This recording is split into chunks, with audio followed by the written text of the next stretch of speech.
ሰላም ጤና ይስጥልኝ ውድ ተመልካች አድማጮቻችን ይህ ኤንቢሲ ወቅታዊ ዓለም አቀፋዊ ዝግጅታችን ነው።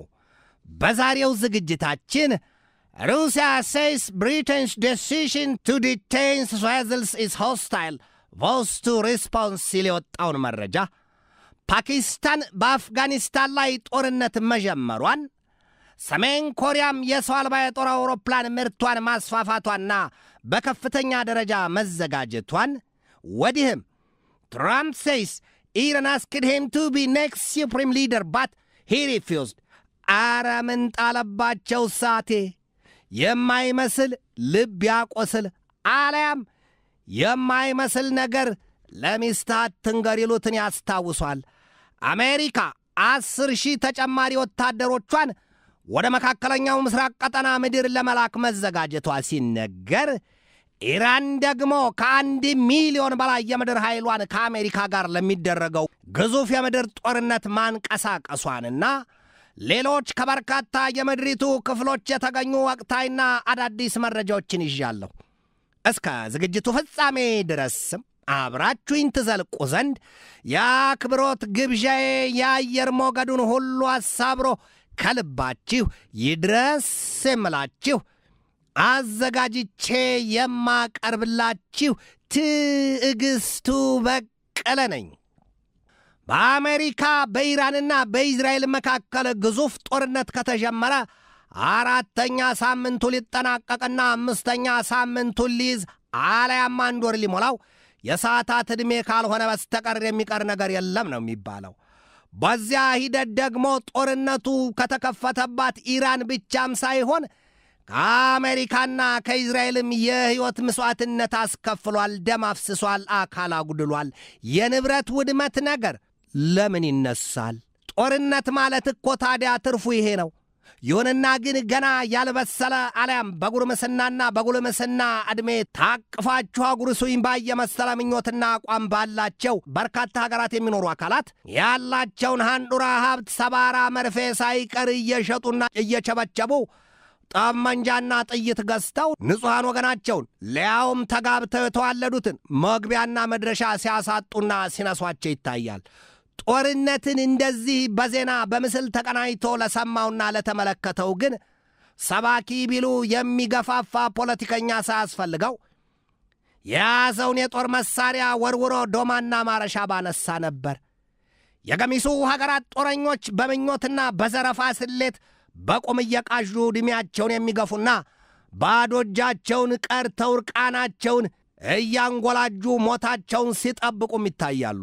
በሰላም ሰርቶ መኖር ለመሞት ከመኖር ለመኖር መሞት ይህንን ያስታውሷል።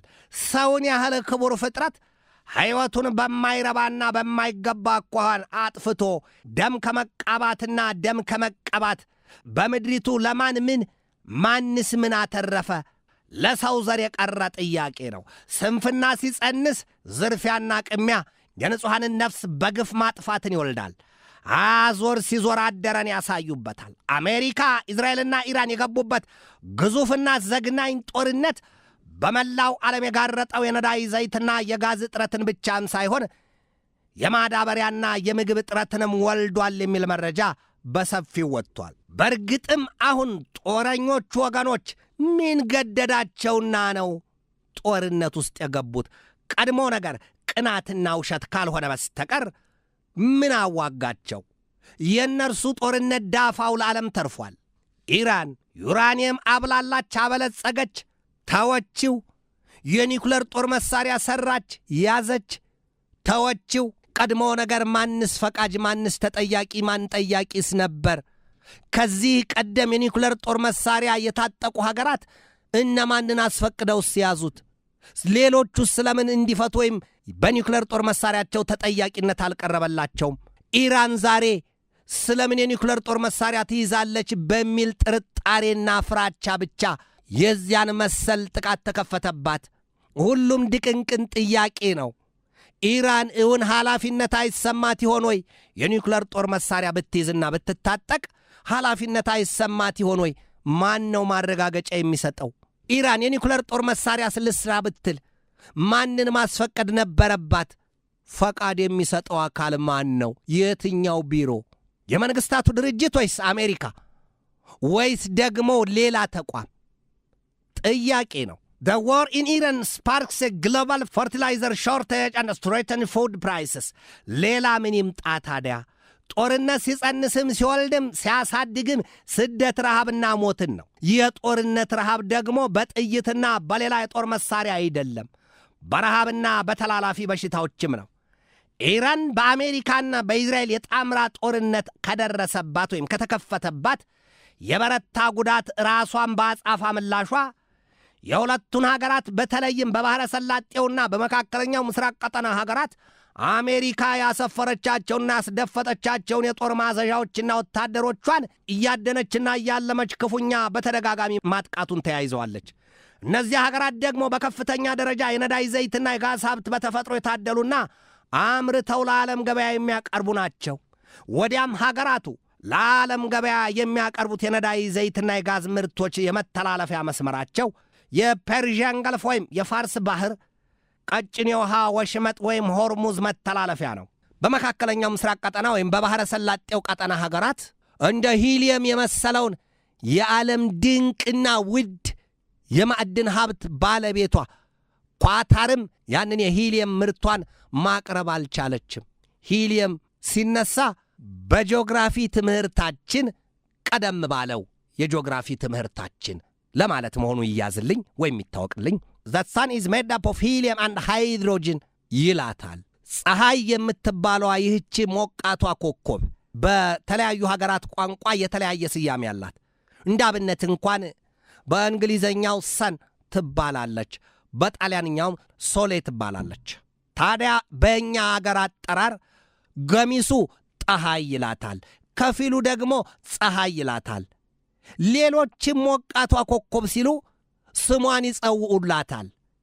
እውነተኛ ስሟ ወይም ከመጀመሪያ ፈልሳፊዋ አልያም ፈጣሪዋ የተሰጠው ስሟ የትኛው እንደሆነ በዚህ ደረጃ መግለጥ ባልችልም፣ ነገር ግን ባለው ስሟ ልጠቀምና ፀሐይ የተሰራችው ከሂሊየምና ከሃይድሮጅን ውህድ ውጤት ነው ይላታል። በተለይ እዚህ ላይ ቆሜ የሰባተኛ ክፍል የጂኦግራፊ ትምህርት ያንን መጽሐፍና መምህሬን አስታውሳቸዋለሁ። ታዲያ ሂሊየም የሚባለው ንጥረ ውሁድ ቅመም ዛሬ ላይ በከፍተኛ ደረጃ ለሕክምና ጥበብ የሚውል ስለመሆኑ በተደጋጋሚ ይነገራል። የትኛውም የዓለም ክፍል የዚያን የሂሊየም ውሁድ ውጤት በሕክምና ጥበብ ውስጥ ያስገባል አለ፣ የግዴታ ነው። ከዚያም ውጪ በጠፈር ምርምር ማዕከላትና በሌሎች የጦር መሳሪያ ጥበቦች ውስጥም ቅመሙ መግባት አለበት፣ ይገባል ሂሊየም። ይሄ ምርት ከገበያ ላይ ጠፍቷል፣ ከኳታር አይወጣም፣ አይችልም። ይሄን ሁሉን ያመጣው በአሜሪካ በእስራኤልና በኢራን መካከል የተከፈተው ጦርነት። ኢራን አሜሪካና እስራኤልን ከተበቀለችበት ሁሉም ነገር በላይ የሆርሙዝን የውሃ ወሽመጥ ክርችም አድርጋ መዝጋቷ ነው። አሜሪካ ታዲያ በጦር መሳሪያ ብትል በጦር ኃይሏ በወታደሮቿ ጡንቻ ብትሞክር በምላስ ዛቻና ማስፈራሪያ ማስጠንቀቂያዋ ብትል ኢራን ወይ ንክች ወይ ፍንክች ነው ያለችው። የሆርሙዝን ወሽመጥ አልከፍትም። የአሜሪካው ፕሬዚደንት ዶናልድ ትራምፕ መለስ ብለው ሰሞኑን ደግሞ በዲፕሎማሲ ወይም በድርድር ሂደት እኒ ብለው ፓኪስታንን ገፍተዋት ይሁን ፓኪስታን ነገሩ ይገደኛል ስትል ባይታወቅም በአደራዳሪነትና በአሸማጋይነት ስሜትና ስሌት በሁለቱ ሀገራት መካከል ደፋ ቀና ይዛለች። ትራምፕ ድርድሩ በጥሩ ሁኔታ እየሄደ ነው፣ ይሄ ድርድር በኢራን ተቀባይነት ካጣ ሲሉ ምን አሉ? ትናንት የገሃነም ደጆችን እከፍትባታለሁ አሉ ኢራንን። ኢራን በበኩሏ በውጭ ጉዳይ ሚኒስትሯ ሰይድ አባስ አራግቺ አንደበት ምን አለች? ግድ የለም ሳይመሽቦት ይምጡ፣ ታዲያ ከአሜሪካ ይሏት ሀገር ጋር ድርድር የሚል ነገር አይታሰብም፣ አናደርገውም። አሁን በጦርነቱን ቀጥላለን፣ ግድ የላችሁም፣ በፈለጋችሁት ኑ፣ በምንም መንገድ ቢሆን አንደራደርም ሲሉ ቁርጥ ያለውን እቅጩን ተናግረዋል። ትራምፕ ዛሬም ቢሆን ምንድን ያሉት? የለም 5 ቀን ገደብ ቀርቶ የ10 ቀን ገደብ ሰጥተናል፣ ኢራን በጥሩ ድርድር ስሜት ላይ ነች ብለዋል ትራምፕ። ከዚያም ውጭ የ5 ቀን ገደብ ይቅርና 10 ቀናት አድርጌያለሁ። ይሄንን አሉ። ሌላውና ትራምፕን በአንድ ራስ ሁለት ምላስ ያደረጋቸው ነገር ደግሞ ዛሬ የወጣው ሌላው መረጃ 10,000 የእግረኛ ኃይላቸውን ወደ መካከለኛው ምስራቅ ቀጠና ለማስፈር ጣጣቸውን ጨርሰዋል። የ10 ቀን ገደብ መስጠትና 10,000 ወታደሮቻቸውን በኢራን ላይ ሊያዘምቱባት የእግረኛ ኃይል ማሰናዳታቸውን ገልጠዋል። የአሜሪካው ፕሬዚደንት ዶናልድ ትራምፕ ኢራን በበኩሏ ዛሬ ረፋድ ላይ ባወጣችው መግለጫዋ የዚያን የአሜሪካን የእግረኛ ኃይል የማስገባት ስሌት ለመመከት በሚል ከ1 ሚሊዮን በላይ የእግረኛ ኃይሏን ማንቀሳቀሷን የተሰማው 1 ሚሊዮን የእግረኛ ኃይል ብቻ። የረዥም ርቀት ተወንጫፊዎቹ፣ ሮኬቶቹ፣ የጦር መርከቦች፣ ጀልባዎች አሜሪካን እንደምትለው የኢራንን የጦር መርከቦችና የጦር ጀልባዎች ምጥጥ አድርጌ ጨርሻለሁ፣ የጦር አውሮፕላኖቿን ቢሉ በተመሳሳይ አጠናቅቄያለሁ ስትል መግለጫ ትሰጣለች። ኢራን ግን የለም ጉዳዩ ገና ነው፣ ተዋጋወይ ጀግና ተዋጋወይ ሲሉት ያስባል ገና መሽ ተዋጋና ይላል ኢትዮጵያዊው ብሂል። ገና ነው፣ አልተዋጋሁም፣ አልጀመርኩትም። ኢራን ቀጥላለች በጦርነቱ። ሁለቱ አሜሪካና እስራኤልም አሜሪካ የሚያሻትን መግለጫ ብታወጣ ጦርነቱ ግን ላፍታም ጠለስ አላለም። ይሄ ሊታወቅ ይገባል። 1 ሚሊዮን እግረኛ ሰራዊት ማለት ግን እንደ ዘመሚት የሚርመሰመስ መሆኑን ልብ ይሏል። የት ይቆማል? ከአሜሪካ የተላከው ሰራዊት ከዚያ እግረኛ ሰራዊት ጋር ከተጋጠመ ክፉ ቀን አይምጣ። ጦርነት እኮ የእንግሊዝ ፕሪሚየር ሊግ አይደለም፣ ወይም የዓለም ዋንጫ የብራዚልና የአርጀንቲና ጨዋታ አይደለም። በአሰቃቂ ሁኔታ ሕይወት የሚቀጠፍበት፣ ሳንጃ ለሳንጃ የሚሞሻለቅበት፣ ደም የሚፈስበት፣ ሕይወት የሚቀጠፍበት፣ አካል የሚጎድልበት ያ አውድማ ነው። ፊልሙንና ህልሙን ሲያዩት እንኳ ይዘገንናል። አትድገመኝ ያሰኛል። የኢራኑ የታስኒም የዜና ተቋም ባሰራጨው የዛሬ ረፋድ ዘገባው አሜሪካ በደቡባዊ የኢራን ግንባር የእግረኛ ኃይሏን ልታዘምት ተዘጋጅታለች ነው ያለው። የኢራን ጦር ኃይል ይላል It want to offer the United States historical hair on the soil of Iran. ይሄ የሚሆን ከሆነ ምን አለ ታዲያ አሜሪካ የእግረኛ ኃይሏን በዚህ በኢራን ምድር የምታስገባ ከሆነ ታሪካዊ ገሃነመ እሳት መግባታቸውን ይወቁት። ወታደሮቿ ትናንት የኢራን አብዮታዊ ዘብ ኃይል ከፍተኛ አዛዡ ሻህራም ኢራኒ ምንድን ነው ያሉት? የአሜሪካና የእስራኤል እናቶች ወላጆች ወይም ቤተሰቦች ልጆቻቸውን ወደ ገሃነመ እሳት ባይልኳቸው ይሻላቸዋል። ያስቡበት፣ ይምከሩ፣ ይዝከሯቸው፣ ልጆቻቸውን ይጠብቁ ነው ያሉት። ዛሬ ደግሞ ይኸው ኢራን ምንድን ያለችው? ግዴላችሁም ኑ በኢራን አፈር በኢራን ምድር ታሪካዊ ገሃነመ እሳት ውስጥ ትገባላችሁ። ይሄንን አለች ኢራን። ኢራን የሆርሙዝንም ወሽመጥ ስትዘጋ ምንድን ያለችው? ከእንግዲህ በድናችሁ እንጂ ያው አካላችሁ በዚህ የሆርሙዝ ወሽመጥ ላይ የነዳጅ ዘይት ሲጭን መርከቦቻችሁ ቢሉ ዱካችሁ አይገኝም። በድናችሁ በዚህ ሲንገዋለልና በባህሩ ላይ ሲንሳፈፍ ይታየናል ስትል ኢራን ማስጠንቀቋ አይዘነጋም። ትራምፕ ዛሬ በበኩላቸው ምን አሉ? Trump says Iran asked him to be next supreme leader, but he refused.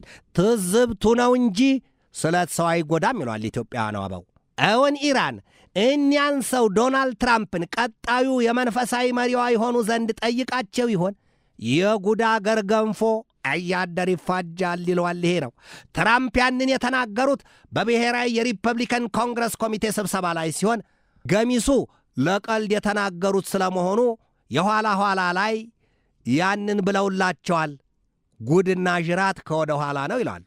ግን ደግሞ አሉ ትራምፕ we will listen to some of the things they say, we hear very clearly they say I don't want it, we would like to make you the next supreme leader. እናም አልኳቸው አሉ ትራምፕ እሶን የቀጣዩ የመንፈሳዊ መሪያችን ልናደርጎት አቅደናል፣ ወስነናል አሉኝ። ሰማኋቸው ግን አልኳቸው አሉ no thank you I don't want it, በፍጹም አመሰግናለሁ ግን አልፈልግም አልኳቸው። ኢራን እንደሚታወቀው የሻይት ሙስሊም አራማጅ ሀገር ናት።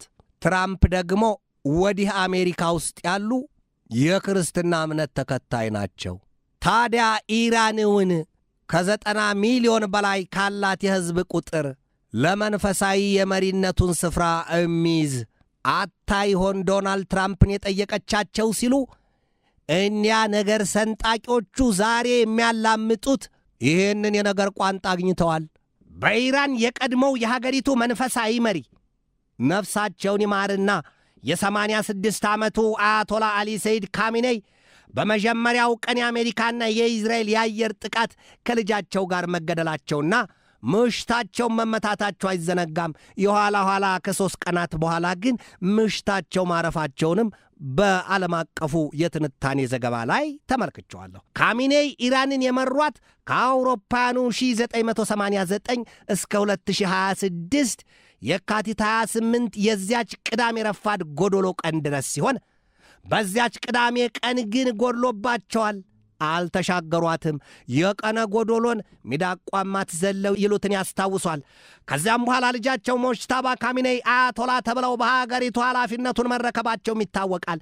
እስካሁን ግን ብዙም ድምፃቸውም አካላቸውም ባይሰማም በኢራን የመጀመሪያው አያቶላ የነበሩት አያቶላ ሩሆላህ ኮሚኔይ ሲሆኑ በዚያ ኃላፊነታቸውም እስከ ሞታቸው የ1989 ዘመን ድረስ ማገልገላቸው ይታወቃል።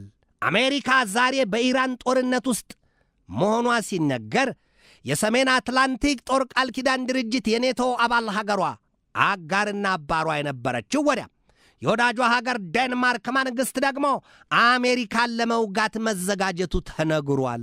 ታዲያ እንዴት ይደረጋል? ዴንማርክን ቂም አስረግዞ ለዚህ ሰንኮፉን ለማውጣት ያስገደዳት ወይም ካልወጣ አላርፍም ያሰኛት ወዳና አይደለም። የራስ ገዟን የግሪንላንድን ደሴት አሜሪካ ጠቀልላለሁ ብላ ወስና መቀመጧ ነው። በዚያ የተነሳ ድፍን የአውሮፓ መንግስታት ኔቶ ወይም የአውሮፓ ህብረት መንግስታት ትራምፕን በጎሪጥ ከማየታቸውም በላይ ፈጽሞ አልወደዱላቸውም ይህንን አቋማቸውን። ኔቶን አፈረሰው አይደለም ወይ? አሜሪካ እኮ የሰሜን አትላንቲክ ጦር ቃል ኪዳን ድርጅት የኔቶ ፊት አውራሪ ናት፣ መሪ ናት፣ መስራችም ናት እስከ ጆ ባይደን ዘመን ድረስ። ታዲያ ትራምፕ የሪፐብሊካኑ መጡና አይዋጣ አይተፋን አደረጉት። እጅና እግሩን መላቅጡን አጠፉት።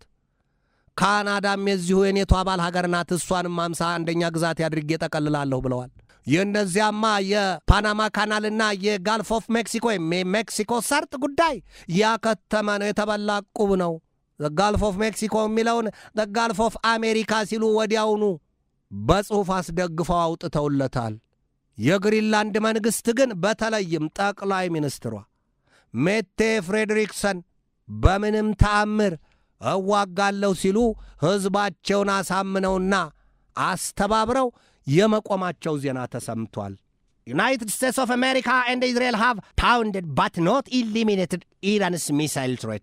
አሜሪካ የዴንማርክን ዛቻና የጦርነት ዝግጅት ብትሰማውም እንኳን አሁን በኢራን የገባችበትን ጥላ ለመውጣት እንዴት ተብሎ አንድ ጊዜ ከገቡ የሚወጣበት ጦርነት አልሆነም። የኢራን ከ4 እስከ 6 ሳምንት ይወስድብናል ቢሉ ጦርነቱ ግን በኢራን ስሌት ገና የነዳይ ዘይት በበርሜል $200 ገብቶ ዓለም ምጥና ጣሯን ሳታይ ጦርነቱ መች እንዲዋዛ ሲወርድ ወረደና ሲመለስ አቃተው ይላሉ ኢትዮጵያውያኑ።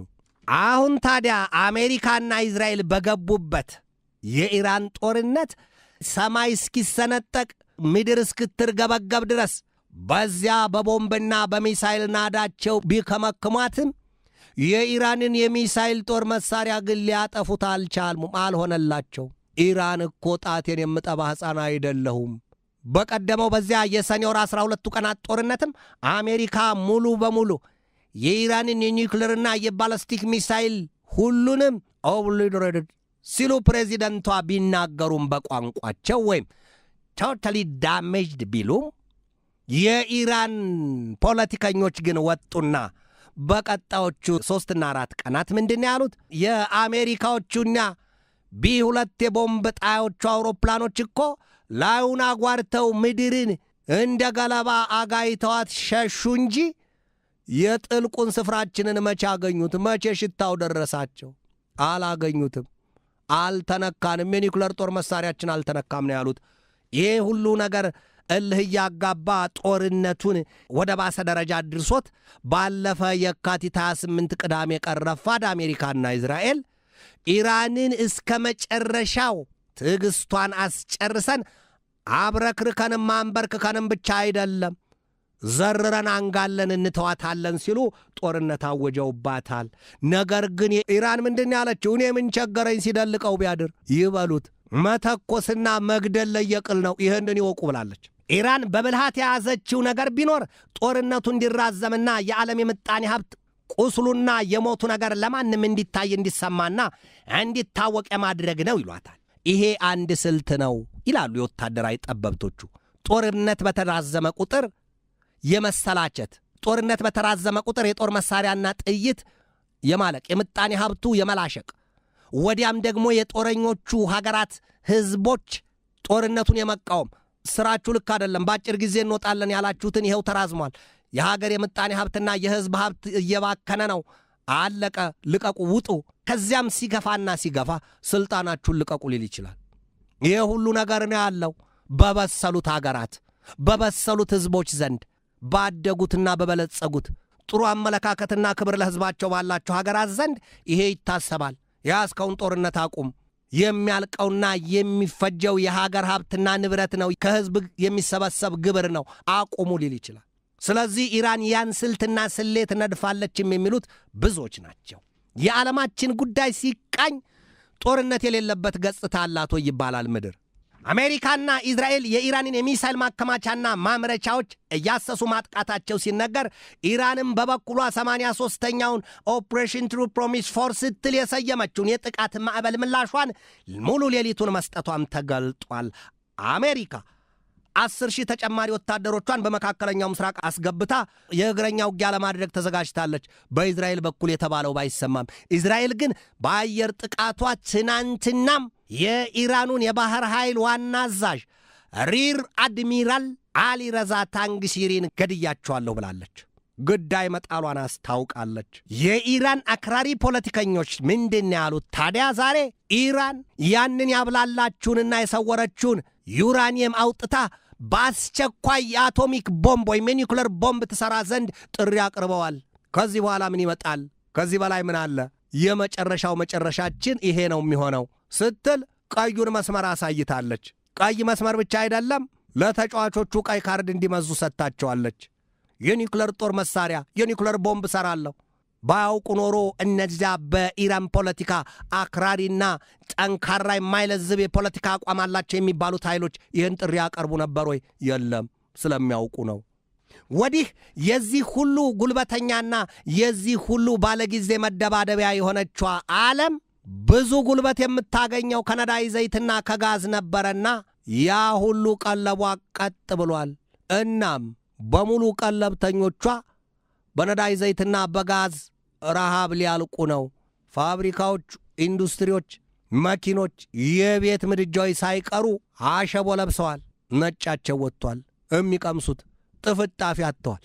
በሁሉም ሀገራት የመኪና የነዳጅ ማደያ ስፍራዎች ሰልፋቸው ረጃጅም ሆኖ ይታያል። ከሚነገረውም በላይ የነዳጅ ዘይት መታጣቱ ነው። ነዳጅ ዘይት ሞልቷል። ነገር ግን ብዙ የባህረ ሰላጤው ቀጠና ሀገራትና የመካከለኛው ምስራቅ ቀጠና ሀገራት የዚያን የነዳጅ ዘይት ሀብት የታደሉት በተፈጥሮ ተመተዋል፣ ተደብድበዋል፣ ብዙ ሀብታቸው ወድሟል። ገሚሶቹ እንዲያውም ከ20 ቢሊዮን ዶላር በላይ ኪሳራ ደርሶባቸዋል ሲባል የወጣው መረጃ ከሳምንታት በፊት ነው። እስካሁንማ የትሪሊየን ዶላር ኪሳራ ያለመድረሱ ምን ማረጋገጫ አለ? መግቢያችን ላይ ብለናል። የንብረት ውድመት ነገር አይነሳም፣ ገና ነው ጉዳዩ። ኩዌት መከሯን አይታለች። ሳውዲ አረቢያ፣ የተባበሩት አረብ ኤምሬት፣ ባህሬን፣ ኳታር፣ ዮርዳኖስ፣ ኢራቅ፣ እነዚህ ሁሉ መዘዙና ዳፋው የደረሰባቸው ሳይሆን የወረደባቸው ሀገራት ናቸው። የነዳጅ ዘይት ሀብታቸው፣ የተለያዩ የወጪ ንግድ መስመሮቻቸው ቁልፍልፍ ብለው ተዘግተዋል። ወደ ቀጣው ርዕስ ልለፍ። ፓኪስታንና አፍጋኒስታን ወደ ጦርነት ገብተዋል የሚል መረጃ ወጥቷል። ጦርነት የሌለበት ቦታ የለም። ምድር በየትኛውም ክፍሏና በየትኛውም ገጿ ግጭትና ጦርነት ብቻ ሆኗል። የሰው ልጅ በምድሪቱ ላይ በበዛ ቁጥር ይላል መጽሐፍ፣ ይኸው ዛሬ ከችግር ከረሃብ ከስደትና ከመፈናቀል በተሻገረ ሰው በሰው ላይ ጨክኖ እጅግ ዘግናኝ ግብሩን ሲፈጽምበት ይታያል። ጦርነት አፍጋኒስታንና ፓኪስታን አዳዲስ የሚወጡ መረጃዎችን በቀጣይ የምንመለከታቸው እንደሆነ ከወዲሁ ማስረገጥ እፈልጋለሁ። ሌላው ሩሲያ says Britain's decision to detain its vessels is hostile ስትል ለበቀል ምላሽ መሰናዳቷን አስታውቃለች። የእንግሊዙ ጠቅላይ ሚኒስትር ጌታው ኬር ስታርመር ወይም በእንግሊዘኛው ሰር ኬር ስታርመር ይሏቸዋል። እሳቸው ናቸው ከእንግዲህ ያሉ ለጦር ኃይላቸው ከእንግዲህ የሩሲያ መርከቦች በእንግሊዝ የውሃ ክልል የሚደርሱ ከሆነ ይዛችሁ ሰሩ፣ አምርረው የሚገፉ ወይም የሚሸሹ ከሆነ አፍንጫቸውን በሏቸው። ታዲያ ይሄ ምን ችግር አለው አሉ የሩሲያው ፕሬዚዳንት ቭላዲሚሮቪች ፑቲን እንዲሁም ሌሎች ሹማምንቶቻቸው። ይሄ ምን ችግር አለው? ይህንን አይደለም ወይ የምንጠብቀው? ከእናንተ ይምጣ ብለን ነው። እንግሊዝና ሩሲያ እኮ በቋፍ ያሉ ሀገራት ናቸው። እንዲያውም የሶስተኛው ዓለም ጦርነት ይጀመራል ሲባል ሩሲያ መጀመሪያ የምተኩሰው በእንግሊዝ ላይ ነው። ከዚያ በፊት አትጠራጠሩ። የሰው አልባ የጦር መርከብ ወይም ዱዳውን ቁስ የፖሴይዶን ድሮን ወይም P8 የሚባለውን ዱዳ ቁስ ከእንግሊዝ የውሃ ክልል ስር አስደፍጨዋለሁ። ያንን ዱዳ ቁስ በልበላው ብዬ ከክሬምሊን ትዕዛዝ የሰጠሁት ቀን በርቀት መቆጣጠሪያ የዚያን የውሃ ክፍል 900 ሜትር ሽቅብ እያናፈረና እያፈላ እያፍለቀለቀ በለንደን ከተማ ላይ ይከለብሰዋል። የለንደን ከተማ ሰላም ደህናው ተላጭታና ተጠራርጋ ተጣጥባ ላስ ነው። መታሰቢያው ይጠፋል። ከዚያም በተጨማሪ ይላሉ የሩሲያ ሹማምንት፣ ከዚያም በተጨማሪ እንግሊዝን ለማጥፋት ከ3 እስከ 4 ደቂቃ ብቻ ነው የሚፈጅብን። ያን የጦር መሳሪያ ሰርተናል። ለምን እንግሊዝ ከራሳችን አትወርድም? እንግሊዝ እንደ ኤሊ አንገቷን ስብስብ አድርጋ ወደ ማስገባቱ አዝማሚያ ላይ ናት። ለምን ቢሉ የሩሲያው ፕሬዚደንት ቭላዲሚሮቪች ፑቲን ከአሜሪካው ፕሬዚደንት ዶናልድ ጄ ትራምፕ ጋር ወይም ዶናልድ ጆሴፍ ትራምፕ ጋር ጥልቅ የሆነ ወይም መሳ ለመሳ የሆነ የልብ ወዳጅነት እንዳላቸው ደርሰንበታል የሚሉት ብዙዎች ሆነዋልና ነው። በእርግጥም ትራምፕ በዩክሬን ፑቲን የያዙትን ጦርነት የዶንባስን ግዛት ስጭና ረፊ ተገላገይን ያሏት ዩክሬንን ያኔ በምርጫ ዘመቻቸው ወቅት በ24 ሰዓት አስቆመዋለሁ ሲሉ ወዲያም ከተመረጡ በኋላ ፑቲንንም ሲያናግሩ ዘለንስኪንም ሲያናግሩ ጦርነቱ ይቆም ዘንድ ብዙ ሲለፉ ሩሲያንም ሲያስፈራሩ